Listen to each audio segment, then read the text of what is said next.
কাজু বাদামে কপার বা তামা থাকে যা রক্তরোগ দূর করে। রক্তের কপারের অভাবে লৌহ স্বল্পতাও দেখা দিতে পারে যা রক্তশূন্যতা সৃষ্টি করে। কাজু বাদাম খেলে সমস্যা দূর হয়। যারা ওজন কমাতে চান তারা চর্বি ও প্রোটিন জাতীয় অন্যান্য খাবার বাদ দিয়ে কাজু বাদাম খেতে পারেন। আপনারা দেখছেন আজকের বাজার টেলিভিশন। বিশ্বের স্বাস্থ্যকর খাবারগুলোর মধ্যে একটি হচ্ছে কাজু বাদাম। এটি প্রোটিন, ভিটামিন, খনিজ আর অ্যান্টিঅক্সিডেন্টে ভরপুর। পরিমিত মাত্রায় নিয়মিত কাজু বাদাম খেলে স্বাস্থ্যের জন্য নানা উপকার পাওয়া যায়। খাদ্য ও পুষ্টিগুণে বিবেচনায় খাবারের তালিকায় তাই কাজু বাদাম রাখা উচিত। কাজু বাদামে কপার বা তামা থাকে যা রক্তরোগ দূর করে। রক্তের কপারের অভাবে লৌহ স্বল্পতাও দেখা দিতে পারে যা রক্তশূন্যতা সৃষ্টি করে। কাজু বাদাম খেলে সমস্যা দূর হয়। যারা ওজন কমাতে চান তারা চর্বি ও প্রোটিন জাতীয় অন্যান্য খাবার বাদ দিয়ে কাজু বাদাম খেতে পারেন। হৃদযন্ত্রের সবল রাখে।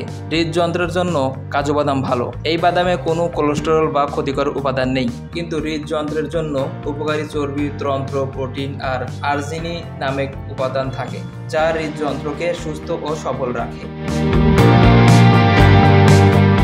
কাজু বাদাম খেলে হাড় মজবুত করে। কাজু বাদামে ক্যালসিয়াম, ম্যাগনেসিয়াম ও পটাশিয়াম আছে।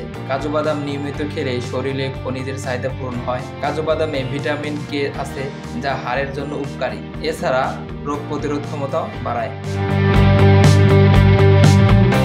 কাজু বাদাম চোখের জ্যোতি বাড়ায়। কাজু বাদামে প্রচুর পরিমাণে লুটেন ও জিয়াঅক্সিথিন অ্যান্টিঅক্সিডেন্ট থাকে যা চোখকে আলোকরশ্মির ক্ষতিকর প্রভাব থেকে রক্ষা করে। চোখে ছানি পড়া হাত থেকে রক্ষা করতে পারে কাজু বাদাম। কাজু বাদামে রক্তরোগ দূর হয়। পরিমিত মাত্রায় কাজু বাদাম খেলে রক্ত স্বল্পতা দূর হয়। কাজু বাদামে কপার বা তামা থাকে যা রক্তরোগ দূর করে। রক্তে কপারের অভাব হলে লৌহ স্বল্পতাও দেখা দিতে পারে যা রক্তশূন্যতা সৃষ্টি করে।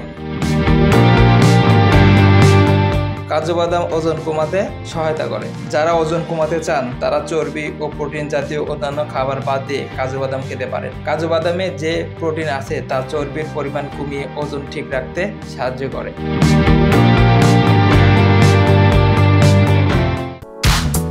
দর্শক, ভিডিওটি ভালো লাগলে লাইক দিন। নতুন নতুন আরও ভিডিও পেতে আমাদের চ্যানেলটিকে সাবস্ক্রাইব করে পাশে থাকা বেল আইকনটিকে ক্লিক করুন।